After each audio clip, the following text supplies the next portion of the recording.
Buenas noches, gusto en saludarles a todos, a todas. Eh, bueno, primero presentarme un poquito. Mi nombre es Daniela Villella, soy psicóloga con licenciatura en psicología.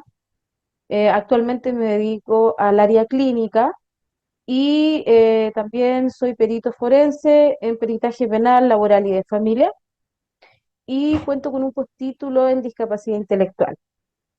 El año 2019 publiqué el libro Vida, Vivencias y Resiliencia, así que contamos con un gran bagaje en algunos aspectos de la psicología clínica, específicamente en los delitos sexuales. Así que, bueno, a grandes términos, esa soy yo, en términos académicos. Eh, ¿Por qué nos encontramos acá hoy día? Porque vamos a tocar un tema sumamente importante. Perdón mi voz, estoy un poquito resfriada. Pero que tiene que ver con una crianza saludable y responsable. ¿Qué tema más interesante? Una crianza saludable y también responsable. Y decir que hoy criar es un gran desafío porque la crianza actual sin duda no tiene mucho que ver con la de antes. De hecho, la crianza ha ido cambiando en su forma, ¿cierto? Y tenemos también algunos aspectos de estos cambios que de cierta manera no han influido de manera positiva porque hemos confundido la crianza responsable y saludable con no establecer muchas veces normas, límites, que sin duda para todo niño, niña y adolescente son sumamente necesarios en un proceso tan importante como lo es el desarrollo humano. En esta ocasión vamos a evitar los tecnicismos, hablar de manera muy técnica, porque lo que pretendemos es que todos podamos comprender a qué nos estamos refiriendo y por qué es importante que toquemos este tema en el escenario actual que nos encontramos como sociedad y por qué no decirlo también a nivel mundial. Vamos a hablar un poquito entonces sobre los hitos del desarrollo humano, según un poquito la teoría de Jean Piaget, quien desarrolla, ¿no es cierto?, su teoría de los estadios psicológicos de los niños, niñas y adolescentes observando a sus propios hijos y bueno, hace algo bastante interesante sobre el desarrollo humano que podemos ir compartiendo con cada uno de ustedes, ¿ya? En ese sentido vamos a hablar un poquito sobre los estadios que tienen que ver con, lo vamos a traducir a tres o a cuatro hitos importantes, que es primera, segunda y tercera infancia, y luego la preadolescencia y parte de la adolescencia. Bien, entender que cada ser humano tiene hitos de desarrollo, ¿vale? Tenemos desde el año hasta los 3 años, donde se dan hitos bastante importantes. Los niños aprenden a caminar, aprenden a empujar cosas, aprenden a observar el mundo ya no desde el suelo, sino desde la altura del de estar erguidos, desde estar de pie, ¿no es cierto? Entonces también tienen acceso a muchas otras cosas que al minuto de estar gateando o de guatita en el suelo, no tienen. Ya tienen una exploración diferente del mundo, una apreciación distinta. Y también tiene el hito importante en esta edad de aprender a empujar cosas, de aprender a subir escaleras, primero con los dos pies en un escalón, después vamos alternando, ¿no es cierto? Para subir escalones los pies, entonces ya vamos subiendo una escalera, alternando un pie en un escalón, el otro en el otro y así. Vamos armando cubos, ya armar, por ejemplo, una torre de tres, vamos después integrando el desafío y poniéndolo un poquito más difícil, y vamos armando una torre de 5 cubos y después de 6 y así. También ahí está el control de esfínter, es decir, ya el niño es capaz de controlar eh, los desechos, la orina, la caquita, ¿no es cierto? Entonces vamos pudiendo entender cómo vamos funcionando como ser humano. A los 3 años más o menos se empieza a desarrollar este pensamiento más simbólico, donde los niños y las niñas ocupan una caja, por ejemplo, como si fuera un auto, entonces les dan un juego simbólico a la caja y empiezan a vivenciar el mundo ya de un poquito, de una mirada más simbólica, ¿sí? Y también en esta etapa de los 3 años, que es súper relevante y que muchos papitos y mamitas se asustan, encontramos el juego también exploratorio en el ámbito sexual, ¿sí? O sea, muchas veces han llegado papitos y mamitas preocupados, preocupadas a la consulta. Doctora, mi hijo se toca los genitales y veo que se frota. Es una etapa sumamente natural, ¿no es cierto? Donde evidentemente no hay un desarrollo sexual propiamente tal, porque no hay una madurez de los genitales, pero sí hay un proceso exploratorio donde el niño y la niña descubre que hay una sensación agradable y obviamente comienza a explorarlo. ¿Ya? Pero eso no tiene nada que ver con algo de que tenga alguna desviación sexual o nada que se le parezca, ¿sí? Tener claro esos hitos que son importantes, lo estamos diciendo muy, muy a grandes rasgos. Después de los 4 a los 6 años, también está todo este tema de aprender a integrar las normas, donde empiezo a integrar los sentimientos del otro, donde empiezo a darle un poquito de sentimiento a la carita, por ejemplo. Puedo entender cuando alguien está más enojado, o está contento, o está un poquito más triste. Nosotros vamos entendiendo en esas edades e integrando las emociones a nuestra vida, ¿ya? A nuestro desarrollo. Y también vamos integrando las normas. Ya entendemos que los juegos tienen normas, que tenemos que respetarlas. Todavía existe este sesgo medio individualista donde el niño todavía tiene quizás perdón, más egoísta, donde priman más todavía sus intereses, pero ya se espera más o menos que a los 6 años ya esto lo tenga resuelto, que tenga la posibilidad de compartir con otros, de respetar los juegos y las normas de los juegos y también comprender el sentir del otro, ¿sí? Y también en esa época de los 6 a los 9 años, que sería más o menos la tercera infancia, ya empieza todo lo que es el proceso escolar, los niños están más ocupaditos en temas de hacer las tareas, etcétera, pero también en esta etapa es súper relevante porque se empieza a desarrollar un pensamiento más concreto. ¿Ya? Y cuando hablamos de un pensamiento concreto, entendemos que en este estadio psicológico entra lo que tiene que ver con la seriación, vamos ordenando las cosas por tamaño, por color, por modelo, por especie, en el caso, por ejemplo, de los animalitos, los gatitos con los gatitos, los perritos con los perritos, etcétera, etcétera, etcétera, porque ya entendemos que las cosas tienen un orden y vamos aprendiéndolo de manera más concreta. También en esta etapa entendemos lo que es la reversibilidad, ¿ya? Perdón, es una palabra media complicada. La reversibilidad, que tiene que ver con que yo puedo hacer una misma acción al revés y me va a dar el mismo resultado. Vamos a poner un ejemplo. Por ejemplo, un niño que tiene que ir a buscar el plato a la cocina, sentarse, llevarlo al comedor, sentarse en la mesa, ponerlo en la mesa, comer y luego tiene que hacer la misma acción, pero a la inversa, es decir, terminé de comer, recojo el plato de la mesa, me voy a la cocina y lo dejo en el lavaplato, ¿ya? Entonces hice la misma acción, pero a la inversa, ¿sí?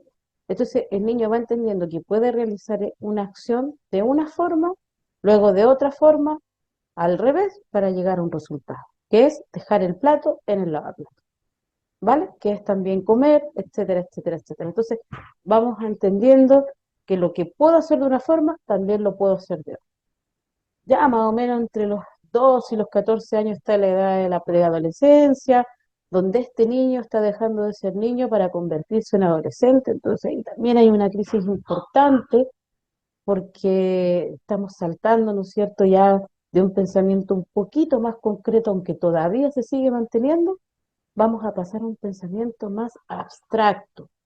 Y ya de los 14 a los 18, 20 años incluso, podríamos decir que tenemos un pensamiento más simbólico, donde este niño, esta niña o este adolescente ya no es niño, ya es adolescente, empieza, ¿no es cierto?, a expresar su opinión, lo que piensa, sus concepciones de vida, es capaz de debatir sobre lo que cree que es correcto, es capaz también de ir incorporando las opiniones del otro, con inmadurez sin duda, porque a nivel estructural, biológica y fisiológicamente hay una estructura cerebral que todavía no está completa y que recién se completa a los 20 años, que estamos hablando más de la corteza prefrontal o de la corteza frontal, que tiene que ver con el regular las emociones. Entonces son súper impulsivos a esa edad de la adolescencia, ¿ya? No es poco común ver impulsos, ya que los chiquillos se enojan y hacen estas rabietas, y si la mamá le dice que no, le dan los 5 minutos, etcétera, ¿vale? Entonces, ¿por qué hicimos todo este recorrido?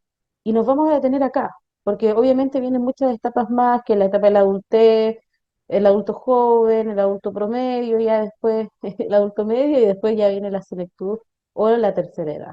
Sí, pero nos vamos a detener en esta etapa. ¿Por qué hicimos todo este recorrido? Porque es importante entender este desarrollo humano para no cometer errores. Y ojo, con esto quiero ser súper responsable en lo que voy a decir.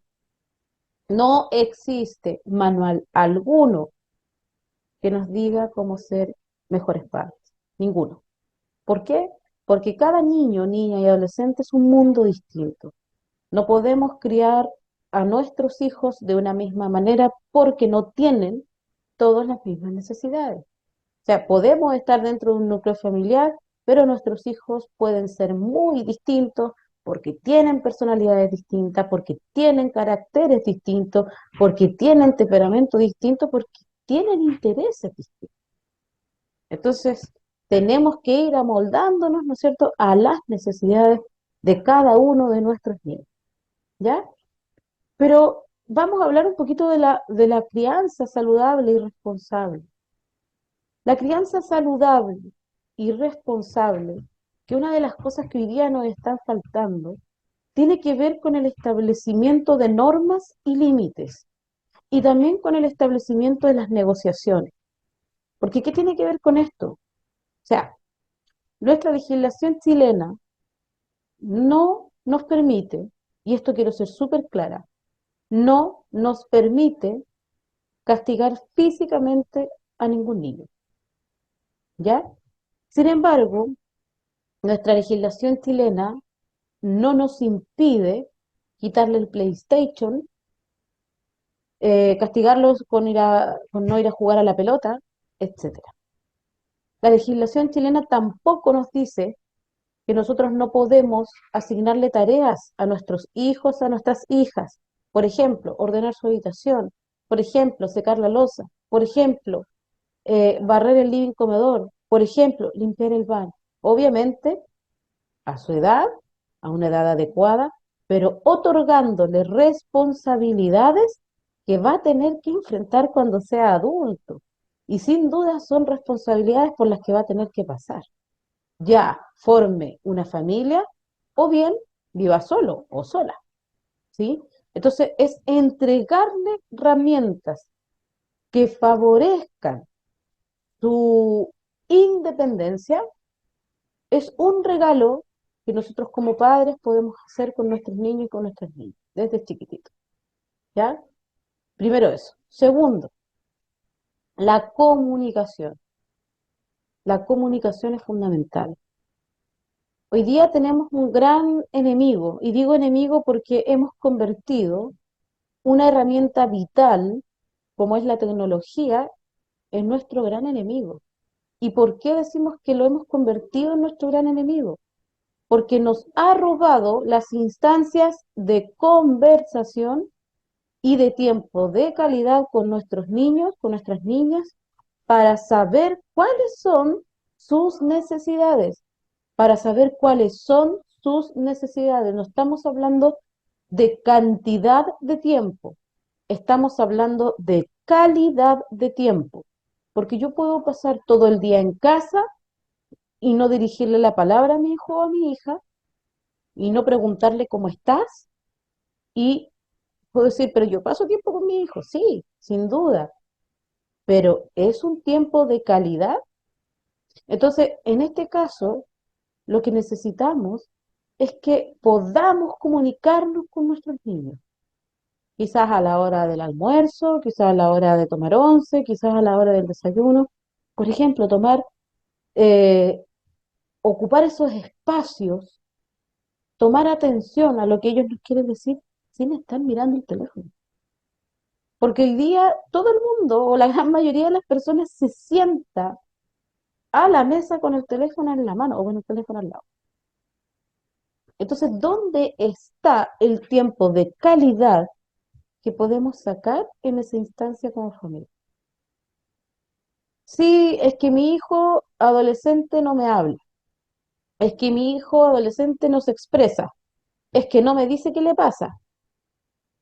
Fijémonos cómo en estas afirmaciones colocamos la responsabilidad en los niños, en las niñas y en los adolescentes. ¿De quién es la responsabilidad de llegar a nuestros hijos, a nuestras hijas? Es de nosotros como papás. Entonces no podemos pretender que el niño o la niña o el adolescente tome nuestro lugar, porque recordemos que un adolescente es un sujeto, un individuo que quiere ser independiente, que cree ser independiente, pero que no lo es. Y con esto no estoy minimizando al adolescente, ni le estoy quitando la valía ni el rol que tienen. Simplemente estoy diciendo que neurológicamente, psicológicamente, no están preparados para enfrentarse a un mundo por sí solos, por sí solas. Entonces no podemos pretender que nuestros niños y nuestras niñas y nuestros adolescentes tomen la iniciativa en comunicarse con nosotros. Esa es una pega que tenemos nosotros como papás, como mamás. Acercarnos, preguntarle, oye, ¿cómo estás? ¿Cómo te fue hoy en el colegio? Pero ojo acá y ojo aquí. De verdad que pongamos mucha atención en esto. Esto no es un trabajo que uno quiera hacerlo cuando el niño ya tiene 12, 14 años. No. Si esto no se hizo en la infancia, no espere, papá, mamá, que su hijo se comunique ahora con usted. Vamos a poner un ejemplo. Niños, niñas, chiquititos, primero, segundo, tercero, cuarto básico, que sufren bullying en el colegio y se lo cuentan a los papás. Mamá, papá, yo sufro bullying, hay alguien que me molesta, que me asusta, no quiero, y nosotros vemos a ese niño llorar.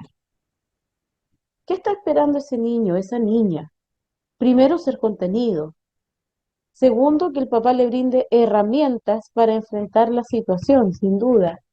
Y tercero, que el papá o la mamá tome acción. Porque si nos está diciendo que lo molestan, que la molestan y que tiene miedo, es porque es una situación que no se siente capaz de enfrentar por sí mismo, por sí misma. Y están acudiendo al adulto para que el adulto busque una solución, busque refugio, busque resguardo, le otorgue protección. Pero si ese niño y esa niña ve que el papá, la mamá, lo sigue mandando al colegio con un simple aguanta, ten paciencia, no le hagas caso, y resulta que la niña y el niño van al colegio y le siguen pegando, y le siguen quitando la colación, y le siguen quitando los lápices, y nadie hace nada, ¿qué ganas de contarle nuevamente algo al papá o a la mamá va a tener ese niño? Si ya internalizó, y mira qué importante es lo que vamos a decir, internalizó que contándole algo a ese papá y a esa mamá no sacó nada, no ganó nada, porque nadie se preocupó de darle una solución. Podríamos decir, no, pero usted está diciendo que en el fondo nosotros tenemos que hacerle la pega al niño y quitarle la responsabilidad o no le enseñamos a enfrentar los problemas. En absoluto. Lo que estamos diciendo, en el fondo, es que este niño espera tener un apoyo y una protección de ese adulto. Si eso no está, ese niño va a entender que no hay nadie que pueda protegerlo. Pero si este papá y esta mamá toman esta decisión de retirarlo, por ejemplo, cuando ya se hizo todo, ese niño y esa niña entiende que a veces hay que tomar decisiones un poquito más radicales y que también forman parte de la vida y de nuestro desarrollo como seres humanos. El tema del teléfono. Vamos a pasar a este tema de la tecnología. Nuevamente nos vamos acá, pero ahora desde los niños. Es que no le puedo quitar el teléfono. Hoy día los teléfonos se han convertido lamentablemente en las nanas de nuestros niños y de nuestros. Y en realidad es súper cómodo para nosotros porque el cabro chico, el niño o la niña o el adolescente se pega al teléfono. Entonces, ¿qué pasa? Que podemos estar tranquilos, podemos ir al baño, podemos limpiar, incluso podemos estar nosotros en nuestro teléfono. ¿Qué pasa con esto?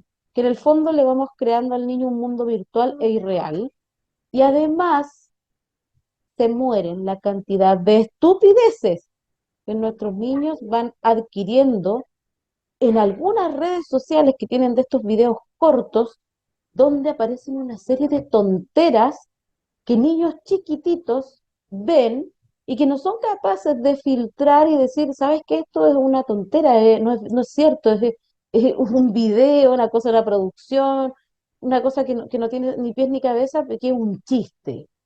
El niño, que obviamente es pequeño, lo internaliza como algo real. Y como lo internaliza y lo asocia como algo real, lo replica, lo replica. Entonces, después nos preguntamos por qué hay tanta violencia en los colegios.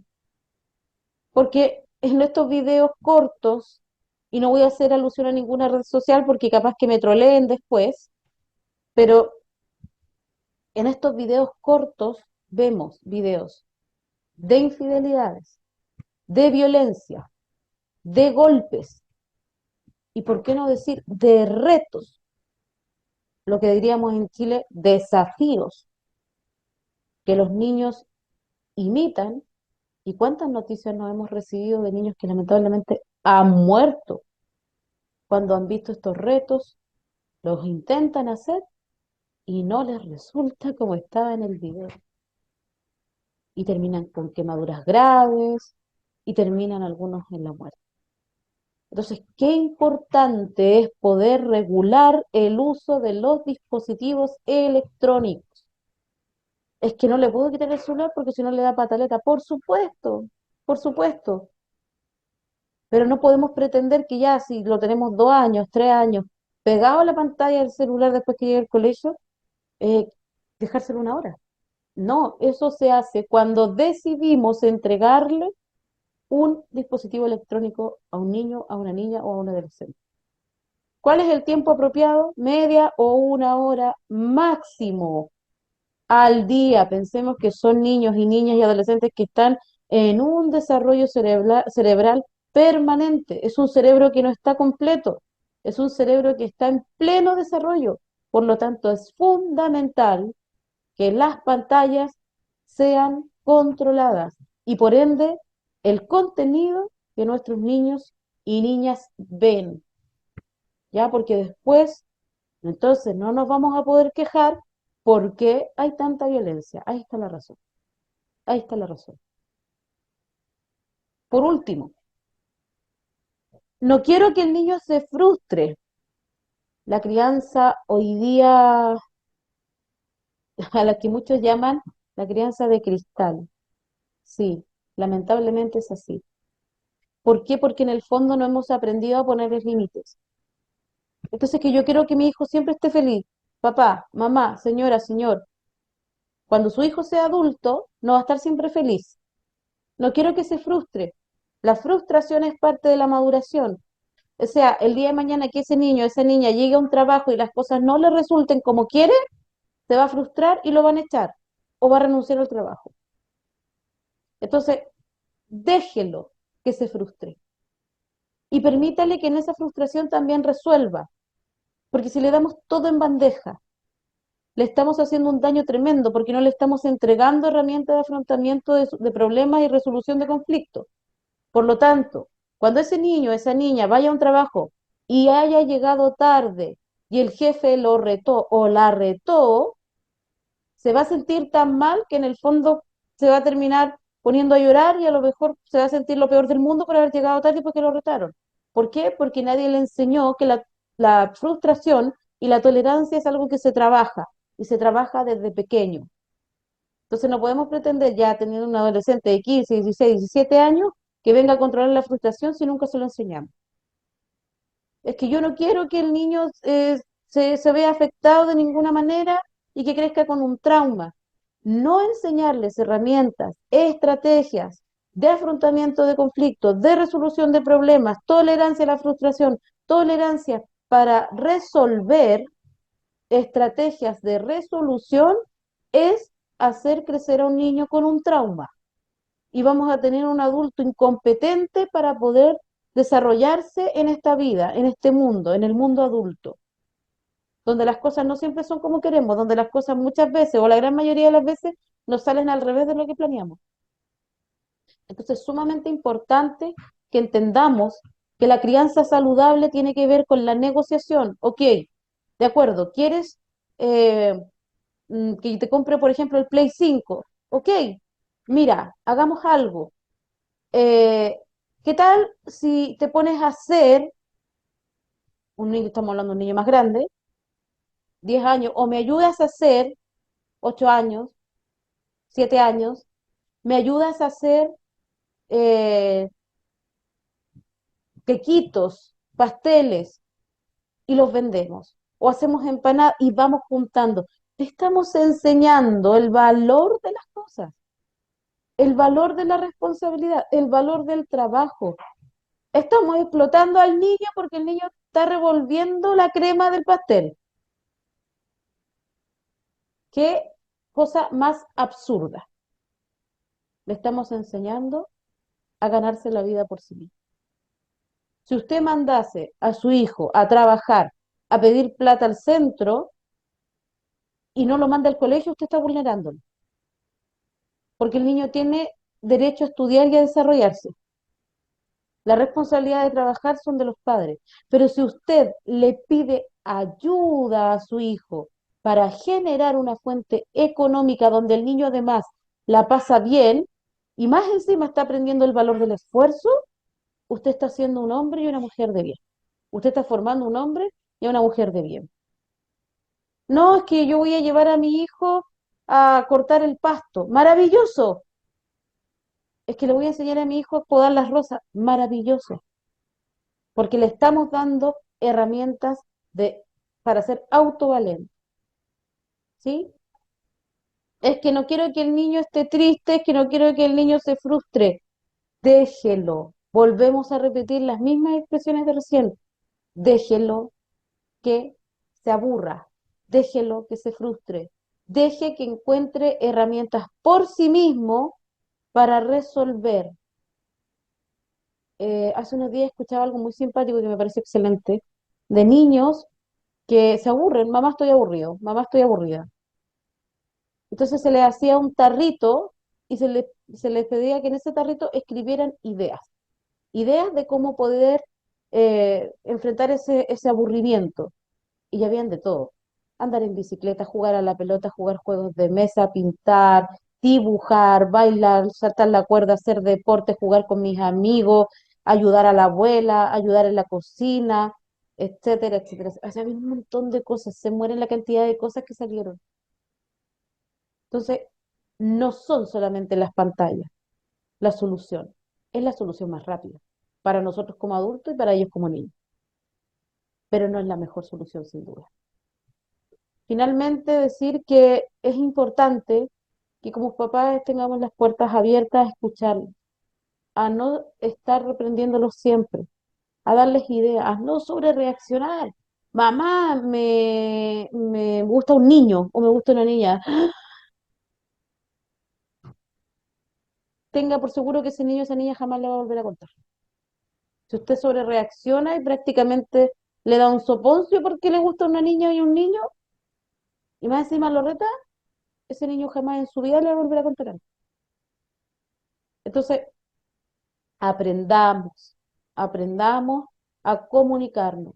La madre del éxito en la crianza saludable y responsable es la comunicación efectiva. Si no tenemos comunicación efectiva, de ninguna manera podremos llegar a nuestros niños ni saber lo que necesitan. ¿Queremos niños felices? ¿Queremos niños independientes? ¿Queremos niños que cada vez se vayan convirtiendo en adultos que necesiten cada vez menos apoyo del área de la salud mental? Pongamos de nuestro esfuerzo. La formación es desde el principio. No pretendamos solucionar en un proceso psicoterapéutico lo que no hicimos en 20, en 18, en 14 años.